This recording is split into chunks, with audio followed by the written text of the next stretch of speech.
ಆಚಿ ಮಸಾಲ. ಎಂತ ಅಡಿಗೆಯ ರುಚಿಯಾಗೋ ರಹಸ್ಯವು 20 ರೂಪಾಯಿ. ಉದ್ಯಮಿ ಸಿಜೆ ರಾಯ್ ಆತ್ಮಹತ್ಯೆ ಕೇಸ್ಗೆ ಸಂಬಂಧಪಟ್ಟಂತೆ ಮೇಜರ್ ಬೆಳವಣಿಗೆ ಆಗಿದೆ ಅನ್ನೋದ್ರ ಬಗ್ಗೆ ಡೀಟೇಲ್ ಸಿಗ್ತಾ ಇದೆ.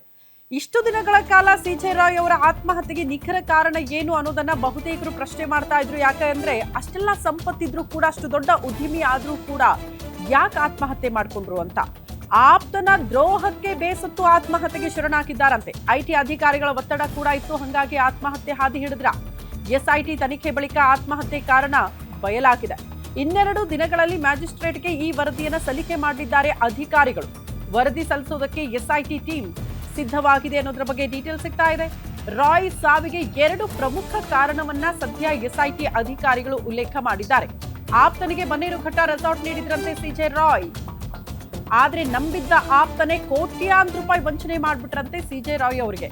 ಇದರಿಂದ ನಂಬಿರುವ ಆಪ್ತನೂ ದ್ರೋಹ ಮಾಡ್ದ. ಮತ್ತೊಂದು ಕಡೆ ಐಟಿ ಅಧಿಕಾರಿಗಳ ಕಿರುಕುಳ ಕೂಡ ಜಾಸ್ತಿ ಆಗೋಗಿತ್ತು. ಇದರಿಂದ ಆಚೆ ಬರೋದಕ್ಕೆ ಸಾಧ್ಯ ಆಗ್ತಾ ಇರಲಿಲ್ಲ ಸಿಜೆ ರಾಯ್ ಅವರಿಗೆ. ಹಂಗಾಗಿ ಆತ್ಮಹತ್ಯೆಗೆ ಶರಣಾಗಿದ್ದಾರೆ ಅನ್ನುವಂಥ ವಿಚಾರವನ್ನ ಎಸ್ಐಟಿ ಅಧಿಕಾರಿಗಳು ಹೇಳ್ತಿದ್ದಾರೆ.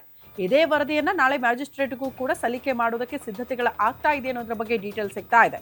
ನೋಡಿ, ಎಷ್ಟೆಲ್ಲ ಸಂಪತ್ತಿದ್ರೂ ಕೂಡ ಜೊತೆಗಿದ್ದವರೇ ದ್ರೋಹ ಮಾಡಿದಾಗ ಅದನ್ನ ಅರಗಿಸ್ಕೊಳ್ಳೋಕೆ ಆಗ್ಲಿಲ್ಲ ಸಿಜೆ ರಾಯ್ ಅವರಿಗೆ ಅಂತ. ಅದ್ರ ಜೊತೆಗೆ ನಿರಂತರವಾಗಿ ಐಟಿ ಅಧಿಕಾರಿಗಳ ಕಿರುಕುಳ ಇತ್ತು ಅವರಿಗೆ ಅನ್ನುವಂತಹ ವಿಚಾರ ಆರಂಭಿಕ ದಿನದಿಂದಲೂ ಕೂಡ ಕೇಳೋದಕ್ಕೆ ಸಿಕ್ಕಿತ್ತು. ಕಾರಣ ಅವರ ಆತ್ಮಹತ್ಯೆಗೆ ಶರಣಾದ ದಿನ ಕೂಡ ಐಟಿ ಅಧಿಕಾರಿಗಳು ಅವರ ಕಚೇರಿಯಲ್ಲಿ ಇದ್ರು. ಒಂದಷ್ಟು ದಾಖಲೆಗಳ ಪರಿಶೀಲನೆ ಆಗ್ತಾ ಇತ್ತು. ಸ್ವಲ್ಪ ಹೊತ್ತು ಹೋಗಿ ಬರ್ತೀನಿ ಅಂದವರೇ ಆತ್ಮಹತ್ಯೆಗೆ ಶರಣಾಗಿದ್ರು. ಹಾಗಾಗಿ ಐಟಿ ಅಧಿಕಾರಿಗಳ ಕಿರುಕುಳ ಇತ್ತ ಅನ್ನುವಂತಹ ಪ್ರಶ್ನೆಗೆ ಹೌದು ಅಂತ ಇದೆ ಎಸ್ಐಟಿ ಅಧಿಕಾರಿಗಳ ಮೂಲ.